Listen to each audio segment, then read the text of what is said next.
그런 주장을 하는 사람들을 반국가 세력이라고 한 겁니다. 그러니까 저는 매우 파시즘적인 발언이라고 생각되는데요.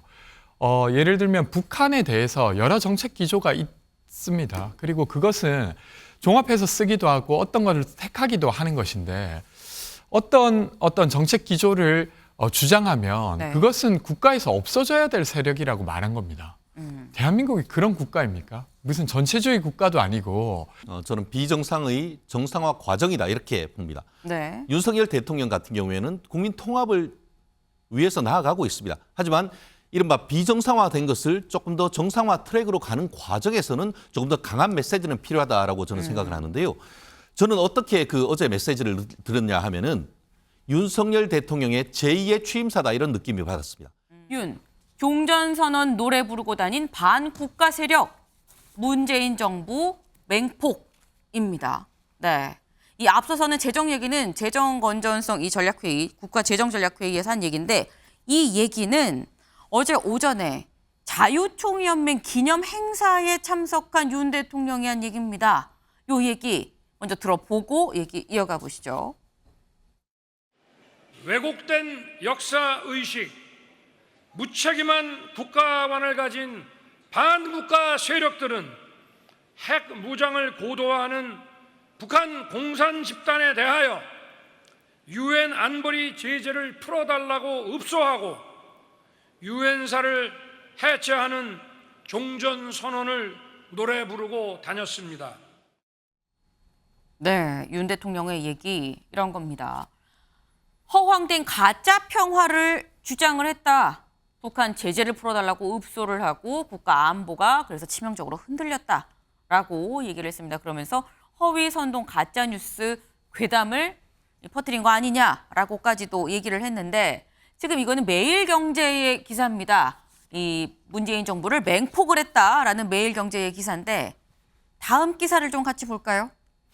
네, 똑같은 윤 대통령의 이 자유총연맹 이 발언에 윤 대통령 폭주, 문정부 겨냥 반국가 세력 맹비난이라고 제목을 뽑았습니다.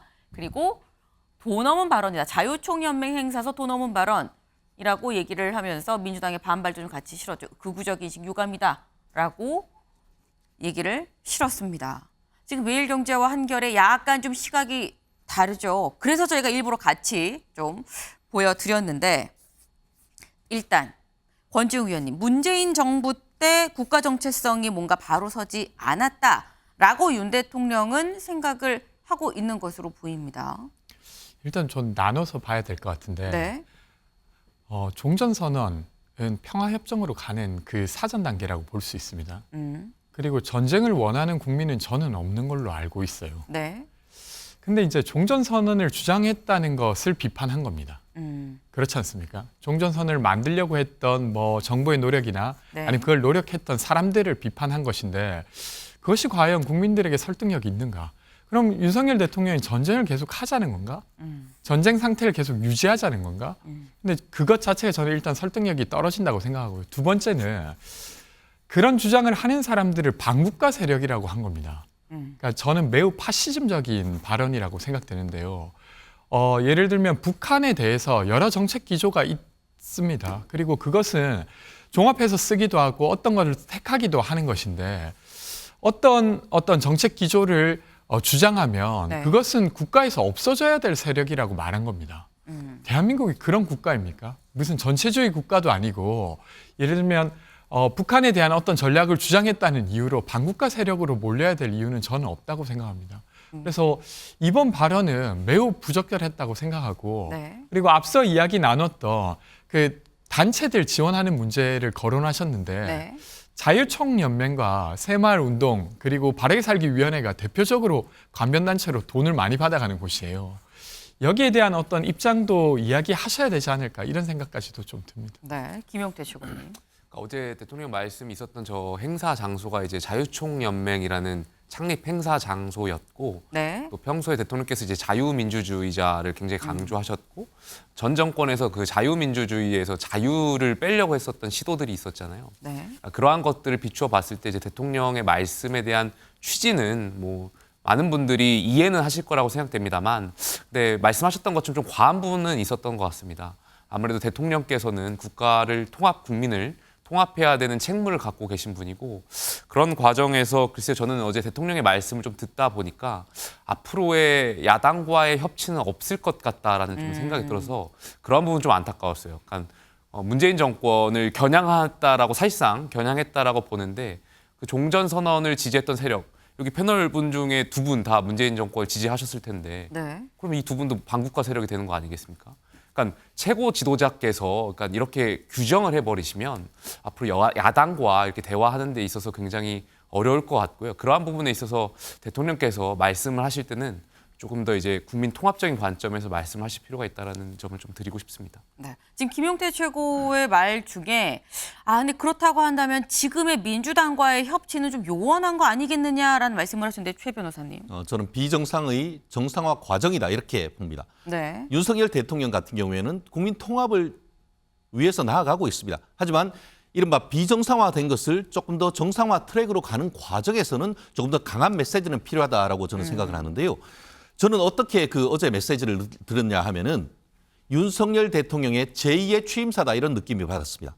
제가 여기 오는 과정에 직전에 재작년에 있었던 작년에 있었던 윤석열 대통령 취임사를 제가 읽어봤습니다. 네. 오늘 같은 경우에는 취임사를 상당히 구체화하고 있다라는 느낌이었는데요. 사실 그 내용의 핵심을 간단하게 얘기한다고 하면은 대한민국을 비롯해서 한국이 어떻게 보면 공동체가 와해되고 있다. 그런 정치가 그걸 해결을 해야 되는데 그걸 해결하지 못하고 있다. 그 핵심이 뭐냐? 반지성주의다. 네. 어떻게 보면 과학과 어떤 이성의 근거를 해서 뭔가 해결을 해야 되는데 지난 정권이나 이런 데 같은 경우에는 그렇지 않았다는 거죠. 예컨대 사드는 뭐죠? 민주당이 뭐라고 했습니까? 사드를 향한 나의 마음은 무조건 반대하라고. 아무런 근거가 없이 무조건 반대인 거예요.